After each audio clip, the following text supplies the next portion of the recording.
Voilà les hackers, alors comme promis, aujourd'hui on va se retrouver pour une formation, tutoriel, information, tout ce que tu veux sur le hacking de Facebook. Ok? Je vais t'expliquer aujourd'hui comment faire. Je vais pas t'expliquer les méthodes d'utilisation pour le faire, ça je vais te les expliquer dans le prochain tutoriel. Là, je te donne les informations nécessaires afin de comprendre au mieux comment les gens font pour pirater ton Facebook. Attends 30 secondes, parce que j'ai vraiment une tête de zub. Et pour faire la réalisation de ce tutoriel, j'ai besoin de capter le Wi-Fi. Voilà, ok, je capte le Wi-Fi. Alors, bon, écoute, on va rester un peu dans le sérieux. On a déconné, deux, trois tutos, ok, c'est bon. Voilà. Donc aujourd'hui, je t'explique comment pirater Facebook. Mais je t'explique pas comment pirater Facebook. Je vais t'expliquer les méthodes d'utilisation des hackers afin de te pirater toi, ton compte Facebook. C'est une grande différence entre pirater Facebook et pirater ton compte. Pourquoi? Simplement pour la bonne raison que Facebook, c'est une entreprise très sophistiquée, qui est en pleine évolution, qui utilise beaucoup de bounty bugs. En fait, des bounty bugs, c'est quoi? Euh, c'est des annonces qu'on va faire un peu comme sur Le Bon Coin, mais en disant, voilà, si tu trouves une faille sur Facebook, je vais te payer 10 000 euros. Bah, il y a beaucoup de gens qui essayent justement de chercher ces failles, et voilà, elles sont comblées, elles sont patchées, elles sont là. Donc, les hackers, qu'est-ce qu'ils font? Je connais aucun hacker, personnellement, que ce soit dans toute la partie du monde, qui va te dire, frérot, j'ai piraté Facebook. Non. Il va te dire, waouh, j'ai niqué le Facebook de ma copine. Voilà, ça c'est autre chose, hein. Comme je disais, il y a le compte Facebook et il y a Facebook. Personnellement, dans la vidéo ici, je ne vais pas t'expliquer comment pirater Facebook. Voilà. Donc, en fait, on va voir quatre méthodes très utiles en 2023 concernant le piratage Facebook. C'est-à-dire que, en première méthode, nous avons le phishing.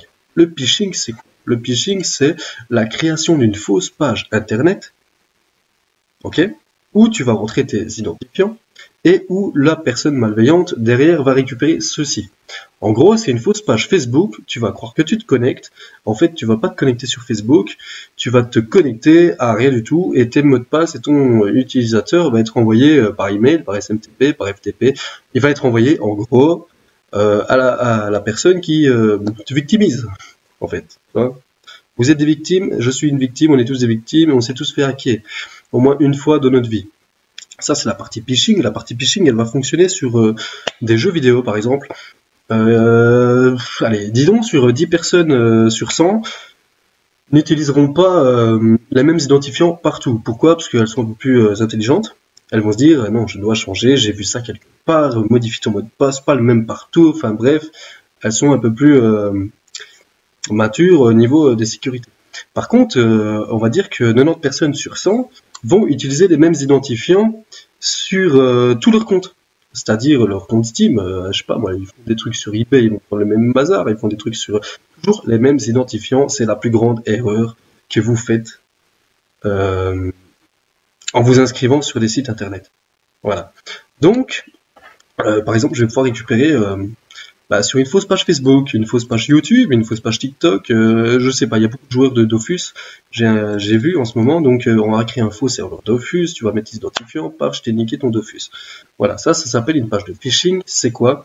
C'est une fausse page. Ok? À la suite de ça, on a la version un peu plus moderne du piratage, ça s'appelle le cracking de mot de passe. Donc le cracking de mot de passe, c'est quoi? J'en ai déjà expliqué deux,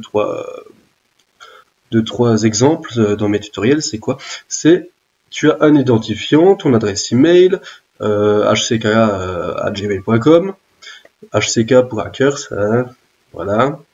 Et ton mot de passe 1, 2, 3, et bien en fait le cracking c'est quoi? C'est qu'il va prendre un dictionnaire, un fichier TXT, donc un fichier de texte où il y a beaucoup de mots de passe inscrits dessus. D'ailleurs on peut retrouver 5 millions de mots de passe sur cracking. Je ne sais plus quoi. Et de là, il va tester donc tous les mots de passe via l'adresse email de connexion. Ok, voilà. Donc Facebook a fait quoi? Il a sorti, par exemple, la double authentification, c'est-à-dire que si quelqu'un essaie de se connecter avec ton compte et qu'il n'a pas le bon mot de passe, tu vas recevoir une notification email, etc. SMS, bref, ça c'est la double authentification. Ok, et ça a été sorti par pas mal d'entreprises pour éviter justement le brute forcing, donc le cracking de mot de passe. À la suite de ça, on a l'attaque par infection, pardon, qui va être constituée de faire exécuter un fichier malveillant sur l'ordinateur de la personne.